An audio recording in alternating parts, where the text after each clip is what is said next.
Hello and welcome to Bookstream for Tweens. My name is Miss Janice and I'm the Youth Services Librarian at the Central Library Headquarters.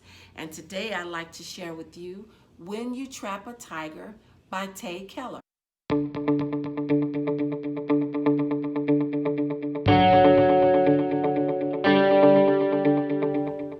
This book is the 2021 Newbery Award winner. Would you make a deal with the magical tiger? Well, this uplifting story brings Korean folklore to life as Lily Reeves, the protagonist and the narrator, goes on a quest to unlock the power of stories and save her maternal grandmother, Hermione. I can turn invisible. It's a superpower, or at least a secret power. But it's not like in the movies, and I'm not a superhero. So don't start thinking that heroes are the stars who save the day. I just disappear. See, I didn't know at first that I had this magic. I just knew that teachers forgot my name and kids didn't ask me to play.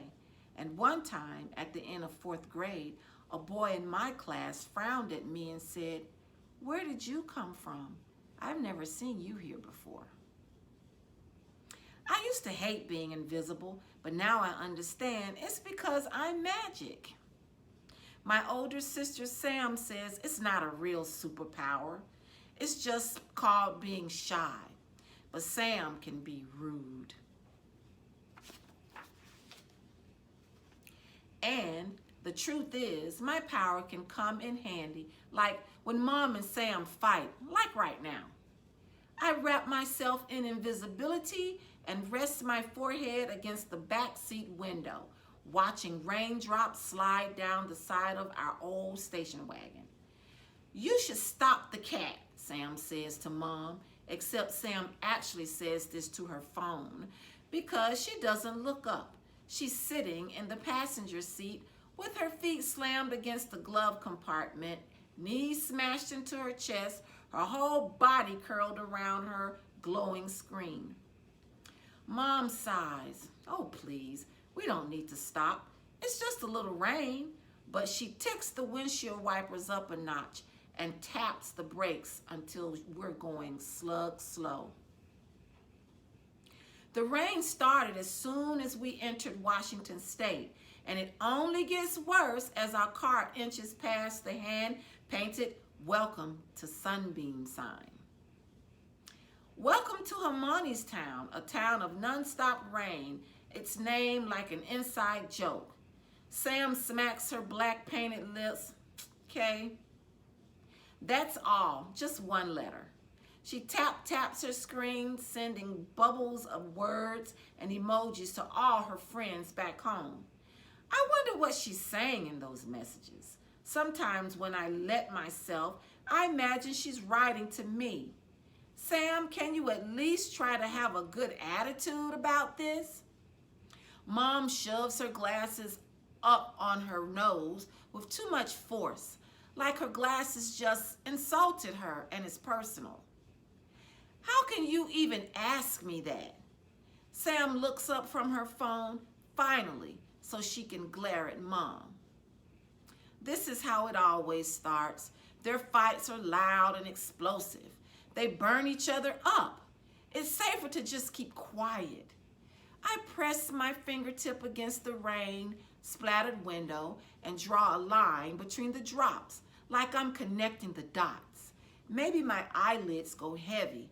I'm so used to the fighting that it's practically a lullaby. But like you realize that you're basically the worst, right? Like, this is actually not okay. Sam, Mom is all edges, shoulders stiff, every muscle tensed. I hold my breath and think invisible, invisible, invisible.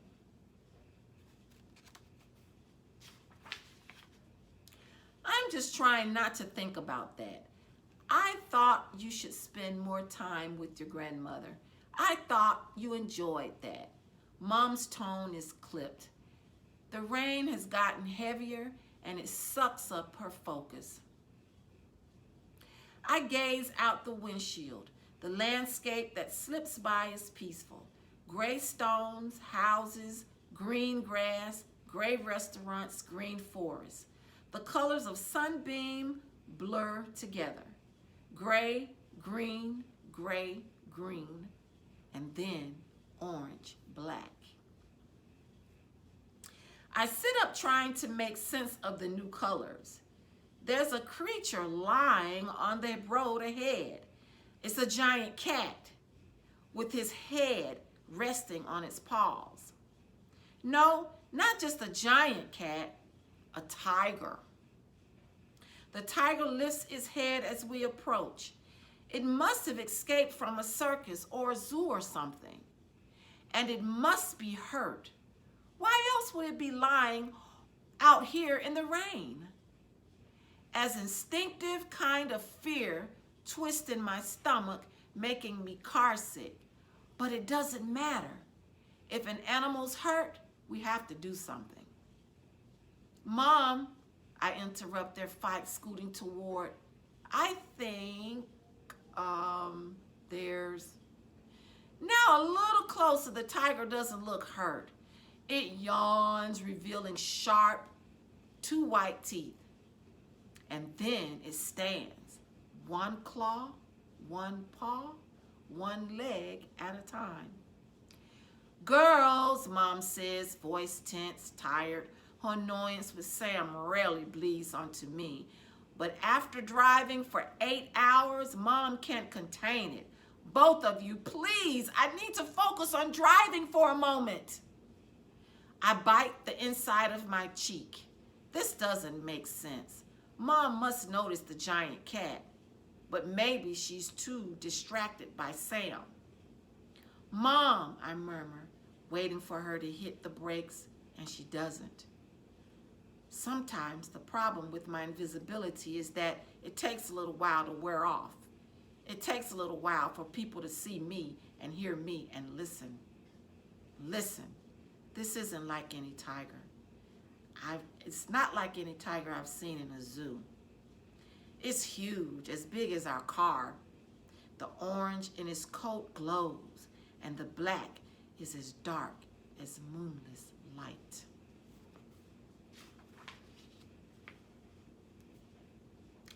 I shake my head, and regardless of whether the tiger was real or I dreamed of it or I'm losing my mind, I need to tell Hermione. She will listen. She will help. She will know exactly what to do. Thank you, friends, for listening to Chapter 1 of When You Trap a Tiger by Tae Keller. Tomorrow, I will share with you a little information about the author, Tae Keller.